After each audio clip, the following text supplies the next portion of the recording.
السلام علیکم دوستوں، آج میں آپ کو قرآن حکیم کی سب سے چھوٹی سورت یعنی سورہ کوثر پڑھنے کے چند فوائد بتاؤں گا۔ یاد رہے، سورہ کوثر صرف پڑھنے میں مختصر ہے مگر فضائل و برکات میں نہایت ہی جامع سورت ہے۔ اس سورہ مبارکہ کے حوالے سے اس کے کئی سارے وظائف ہیں جنہیں اولیاء کرام بھی اپنی زندگی میں کرتے رہے اور اپنے پاس آنے والے سائلین کو بھی اس کے وظائف بتاتے رہے۔ جو اس سورت کو ایک مخصوص تعداد میں پڑھتا ہے تو اسے رزق کے خزانے ملتے ہیں۔ اس سورت میں ایک عجیب سی تاثیر ہے جو اپنے پڑھنے والے کو خزانوں کا مالک بنا دیتی ہے۔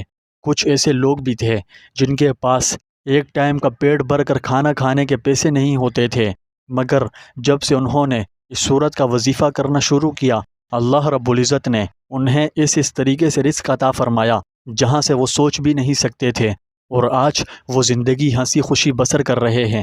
اگر آپ کے بھی معاشی حالات صحیح نہیں ہیں تو دیر مت کریں، جو وظیفہ میں آپ کو بتاؤں گا اسے آپ ضرور کیجئے گا اور 100% یقین کے ساتھ کیجئے گا، ٹھیک ہے؟ اس وظیفے کی برکت سے آپ کو برکت والا کھلا رزق ملے گا اور رزق کے ایسے ایسے اسباب پیدا ہوں گے جو آپ سوچ بھی نہیں سکتے۔ اس سورہ مبارکہ کی بہت فضیلت ہے۔ اس سورت میں اللہ تبارک و تعالی نے اپنے حبیب پاک صلی اللہ علیہ وسلم کی شان بیان کی اور آپ کو آپ کے دشمنوں کی ہلاکت کا بھی بتایا کہ عنقریب آپ کے دشمن ہلاک ہو جائیں گے۔ جو اس سورت کو پڑھتا ہے، اس کی تلاوت کرتا ہے تو اسے خواب میں حضور اکرم صلی اللہ علیہ وسلم کی زیارت نصیب ہوتی ہے۔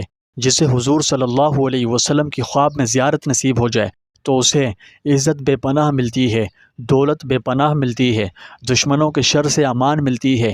اس لیے یہ بہت مبارک اور پر اثر عمل ہے۔ کہنے کا مقصد یہ ہے کہ اس سورت کو پڑھنے کے بہت فوائد ہیں۔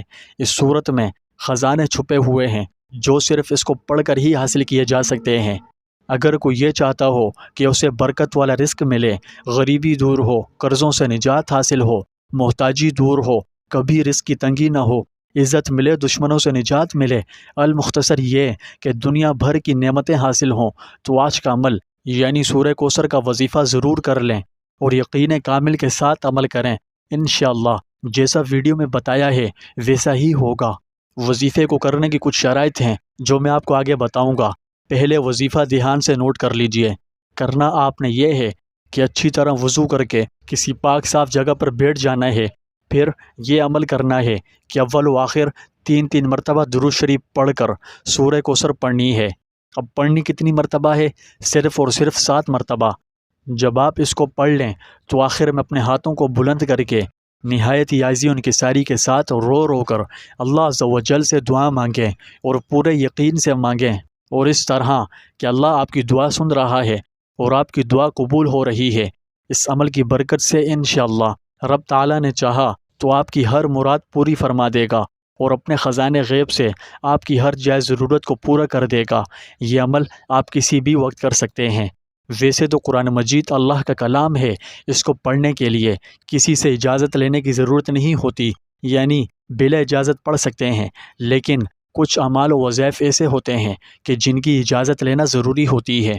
یہ ایک خاص الخاص عمل ہے۔ اگر آپ اس عمل کو کرنا چاہتے ہیں تو اس کی اجازت لینے کے لیے زیادہ کچھ نہیں، بس ویڈیو کو لائک کر کے چینل کو سبسکرائب کر دیں، آپ کو اجازت مل جائے گی، ٹھیک ہے؟